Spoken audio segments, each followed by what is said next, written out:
Fala pessoal, aqui é o Breno da Encanto Jardinagem Bonsai. Hoje eu vou estar dando umas dicas rápidas aí, né? Dicas básicas daí sobre as orquídeas aí em geral. Então eu vou estar falando um pouco aí sobre o cultivo delas, adubação, né? Ambiente também. Então segue no vídeo aí.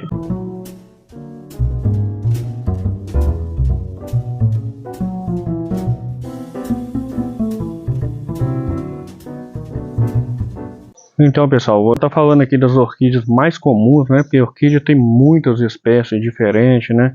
Então eu vou estar falando das mais comuns aí, que a gente vê aí em todo lado, né? Em todas as casas aí, né? De quem gosta de orquídea. Então eu vou começar falando aqui de alguns erros aí que eu vejo o pessoal cometendo, né? E primeiramente é o substrato dela, né? Eu já vi gente que plantou ela na terra, por exemplo, até no chão mesmo, colocou terra no vaso. Já vi gente que plantou ela no chão. Então, primeiramente, poucas espécies de orquídea que gostam de terra, né?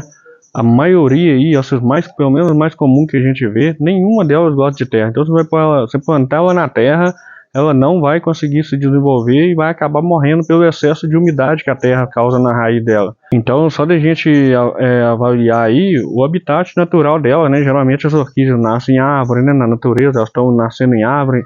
Então, só por aí a gente vê que a raiz dela já gosta de um ambiente mais arejado, né? Não precisa tanta umidade ali o tempo todo nessa raiz, né? Então, a gente seguindo nessa linha de raciocínio, né? Já dá para entender que ela gosta da casca da árvore, por exemplo. Por isso que o substrato dela é feito de casca de árvore. Então, o substrato correto para elas aí, né?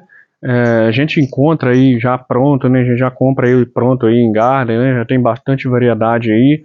Mas se quiser comprar separado também, esses componentes aí separados, né, para estar fazendo em casa, né, são apenas 3 produtos aí que você vai estar comprando para fazer esse substrato da orquídea. Pode fazer em partes iguais, não tem tanto segredo, né, a gente fazer esse substrato para orquídea, que é casca de pinos, que é uma casca de árvore, né, na verdade, é uma casca de pino mais apropriada, né, é a casca de pinos, a fibra de coco e o carvão. São esses 3 ingredientes aí, já são ideal para você cultivar as orquídeas, né? E tem um quarto ingrediente que eu vou estar falando daqui a pouco, que ele é usado para segurar essa umidade da planta aqui, né? Por a gente colocar, por esse substrato ser muito drenante, né? A água ali escoa muito fácil. É interessante usar esse produto que eu vou estar falando daqui a pouco. Mas antes eu vou falar só aqui rapidinho aqui da adubação dela, né? A adubação da orquídea é mais ideal aí também, que a gente encontra facilmente em garden também, a adubação foliar, né? Para a raiz dela ter essa drenagem que eu falei, né? Então ela dificilmente vai absorver nutriente aí pela raiz, a não ser, né? Tem uma opção de colocar trouxinha com adubo. Aí sim, você só jogar adubo em cima da terra aqui, não, quando você for molhar, esse adubo vai descer lá para o meio desse substrato e vai acabar caindo no fundo do vaso. Então, o interessante é fazer essa trouxinha com um paninho, né? Fazer ali envolver o adubo ali na trouxinha, né? Pode ser adubo mais rico em nitrogênio, pode ser um adubo rico em fósforo, né? Que vai ajudar bastante nessa floração dela aí. E como eu falei, né? Preferir mais adubação foliar. Tem adubação de manutenção, que é quando ela está sem flor, e tem a adubação de floração, que é quando ela começa a surgir os primeiros botões. A gente muda essa adubação de manutenção para adubação de floração. Então é bem tranquilo aí, geralmente faz a aplicação a cada 15 dias, né? Pulveriza nas folhas dela, é bem tranquilo. E antes de dar essa dica bônus aí, pessoal, quarto ingrediente aí que vai ajudar muito no cultivo dela também, eu já vou pedir aí para quem não foi inscrito no canal, se inscrever aí.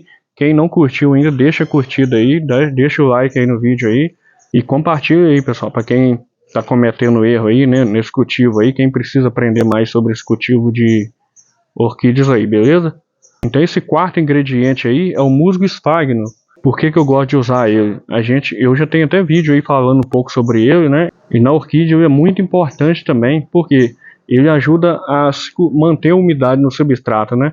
Como esse substrato aqui ele é bem drenante, né? Então na época mais quente do ano, por exemplo, nas épocas mais quentes, né?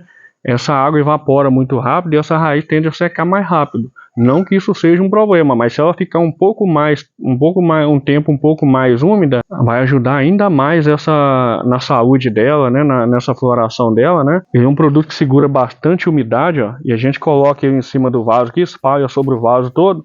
Quando a gente molha, ele fica bem encharcado e depois essa água que está lá no substrato que tenta evaporar, ele acaba cercando ela e segurando aquela umidade da própria evaporação da água. E vai ajudar também a segurar esse adubo aí na trouxinha, né? Como eu falei, né? E esse musgo esfagno também é muito importante lembrar ele, para se caso a gente for colocar essa orquídea na árvore, amarrar na árvore, né? Como ele segura bem a umidade, né? O interessante é fazer esse musgo esfagno, fazer uma bolinha com esse musgo esfagno, né? Colocar entre o caule da árvore e a raiz da orquídea e depois amarrar, porque esse musgo esfagno é que vai ficar segurando umidade ali na raiz até ela conseguir se alastrar ali no tronco da árvore e segurar. Então ele é muito importante nesses dois casos, tanto em cima do vaso quanto na hora de amarrar na árvore, beleza? Então, essas foram as dicas de hoje aí, né? Quem gostou, curte, compartilha. Quem não for inscrito, eu peço que se inscreva no canal aí para continuar acompanhando nosso trabalho, beleza? Então, vou ficando por aqui e até mais. Valeu!